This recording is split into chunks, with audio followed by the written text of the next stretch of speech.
Well, g'day guys. Today what we're going to talk about is the ARL V39, which is the French tank destroyer, Tier 6.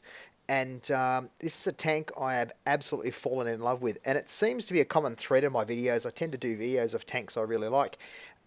This one, to me, I think is a hidden gem. Now, a lot of people play it the wrong way, and a lot of people go and die really quickly in it. Hence, it has somewhat of a poor reputation amongst the people who I've known to have talked about this tank and actually sort of thought a lot of it. And it's along the lines of this whole French tank destroyer line. A lot of people bag it out. Certainly have had some dramas with the Tier 7, which is the next one up from this, and I'm still getting my head around that, but it needs to play vastly different to this tank. One of the great things about this tank is its mobility. The thing gets around like you wouldn't believe. And you can look at here, it's just whipping along, keeping up with mediums. And you can see what I can do here. Just pull in, line my shot up, and put a shot in for 200 to 300 damage every time. And then, you know, the reload is fast enough to get another one off. And I didn't get the kill in that time there. But certainly did enough damage to that PZ that our team was able to take it out. And so even in supremacy matches, it can do surprisingly well. Win rate in this thing at the moment, I've played maybe 70 games in it now, is up around 77%. So I am not getting rid of this tank, I'm keeping it. And it's to the point where I think this thing outperforms the Jag Panzer, which is what everyone's gone for because it got a bit of a buff in the last round of buffing and nerfing that tends to go on from time to time. But from my point of view, this tank has every bit the goods as a Jagdpanzer. In fact, I think the gun is better. I'd go as far to say that. So from my own experience in this tank, I really love it. I think it's certainly one that I will keep. Yes, it can be fragile. So here's probably one of the biggest tips I'll give you about driving it. Do not go front line in it. Certainly not up on your own. That's probably where people are coming unstuck in it. And I know I'm pushing a little bit in this regard at the moment, but I've got a bit of a hunch that they've capped A and now moving off to protect or try and get some shots in on B. So I feel there's no one up here, and look at that, there isn't.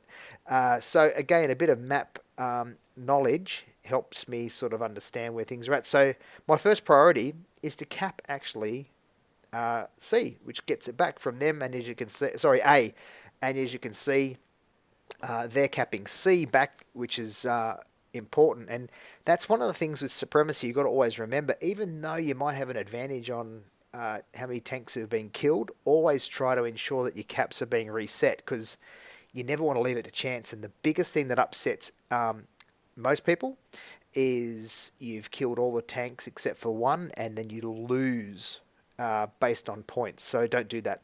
And you can see what I'm going to do here. I'm going to come around this corner. KV2's not looking at me, he's looking the other direction. Put good damage in on him straight away, and it's all over Red Rover. And look at the gun. It's ready to fire again on the back of this M6, and we're about to do him in as well. And straight in the sides, look at him. He had no idea we were there. So we were able to sneak up on both of those guys, put damage in, and just absolutely have our way with them. And they didn't even know what was coming. It was just like, you know, where did that come from? One up the bum, no harm done. So again, over the top now and straight into position to put more shots in on another tank. And we just are relentless. And look at that. We've still got all our hit points here.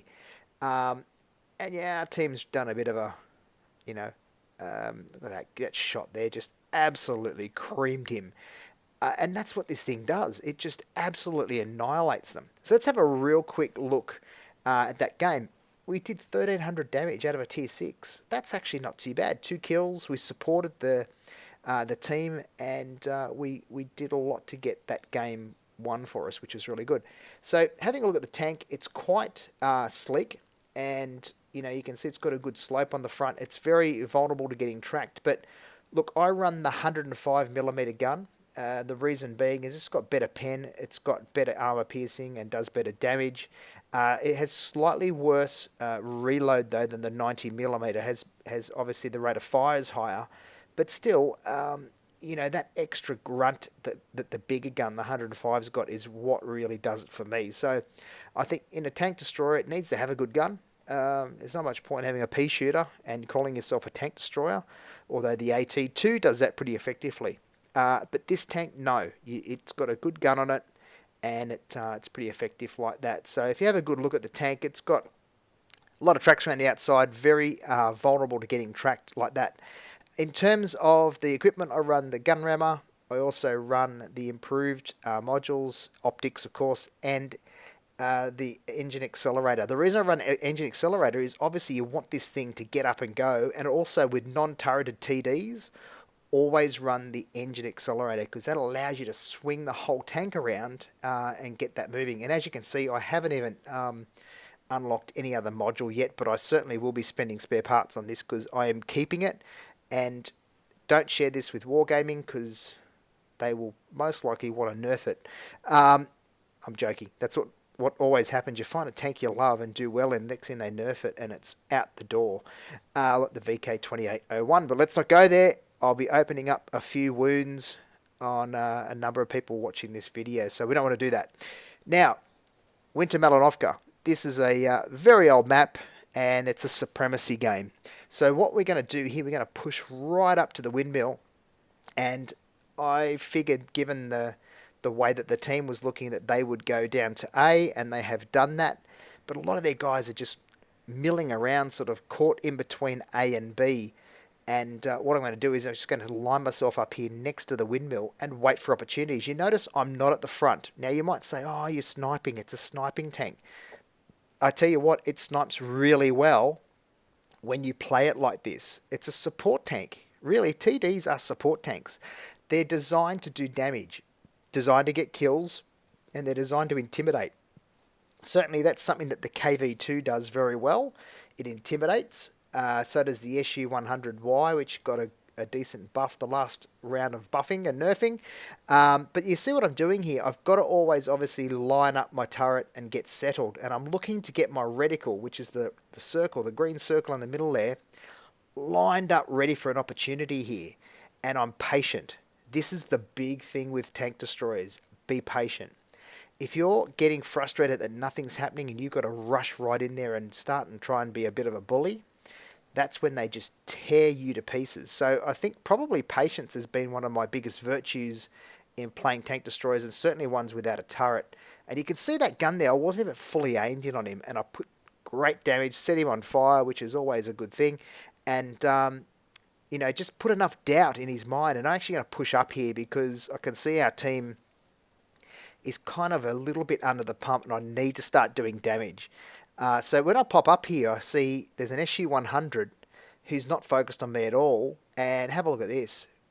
Bang. 327 damage just there in one shot. And reload, and then I pop out again, and I only give him a small target. He's still got me, but it's bounced off his turret. He's going to have another shot at me and misses because a Soviet gun, and bang, we kill him. So that's a big gun out of their team straight away. And now we can push around on the back here and again put support fire in, and that KV1 straight into the back of him. Big damage, and now we're pushing right up. And you can see it was lucky I did that because there's only two of us left, and there's three of them. So again, I'm putting big damage in, and now what I'm going to do is face hug this guy. I know I'm going to cop it from the back here, so I'm trying to get my bum out of the way of the other guys. Kill him. Now it's 2-on-2, and we're winning on points. You can see the points are still ticking over because we're ahead. And what I'm going to try and do is just show enough to get a shot in and help my mate down there who's in a bit of trouble. And in the back of that KV1, it just gives enough for him to be able to put him away. And that's enough to get our points up closer to the 1,000 on supremacy and win. I would have rolled down and destroyed this other guy with the next shot, but we didn't need to. We won that, right? So you can see we've got a class 2 mastery, did nearly 2,000 damage in that game, and really that KV1S did a fantastic job, and we were able to support him to do a good job too. So that's all comes down to the tank. Now, this is a completely different play style, this one.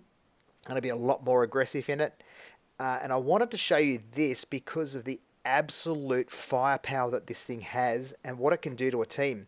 So our team's pushed up, and their team's pushed up to the precipice of the hill, which is the main battle point of this map. Everyone knows this map. It's been around since, Moses wore sandals. It's up the top of this hill here. So I sometimes come down here to get shots up. It's a really good spot to actually hit that pinch point.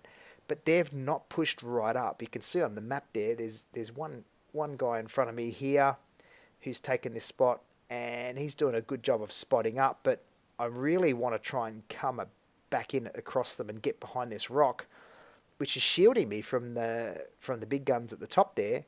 But I can spot this KV2 and I can put some shots in. I would have destroyed him, except for SU100 comes up and puts a shot into me, but I put one into him as well. And with that, our team starts the ascendancy. They start to push up. This Hellcat's not giving me any room here to play with, and that's one thing with a non-turreted TD. You need room to be able to move the tank back and forth in order for you to actually, get into position. So this guy here is like, really getting in my way. Yeah, he's a TD as well, but I don't have a turret. I cannot have the liberty that he has. And you watch, I'm just patient again. I'm sitting here, camped in the bushes. They can't see me, and there goes the biggest gun in the game. The KV2's out of the action.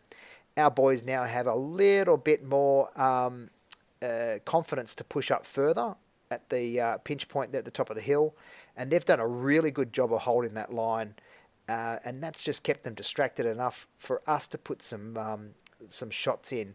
And as we're doing that, we're keeping an eye on the map, making sure there's another one straight through the top of the turret of a VK3001H, which is a tier 6 heavy tank. So that's now 2 tanks we've destroyed. Being a tank destroyer, that's what we do. And there goes the toaster, has just popped his last slice of rye bread, or sourdough if you prefer sourdough. It's up to you. I don't mind the old sourdough. Maybe if it's focaccia. Who cares? He's dead. So now we're going to push up really aggressive, and there's only 1 tank left. And I think you'll find that we get there just in time to do the business and become a Top Gun. And boom, he's gone. So that's the ARL V39. Absolutely love the tank. I hope you enjoyed the video. Please subscribe, share, like, do all that stuff, comment, get involved. There's a whole bunch of people commenting on videos now, which is great. And I'm going to try and put some more content out. I've just been under the pump recently. And of course, it's been Christmas and New Year, and who bloody wants to do a thing around there? So thanks for watching. I hope you enjoyed the channel. And until next time, thanks so much. Bye.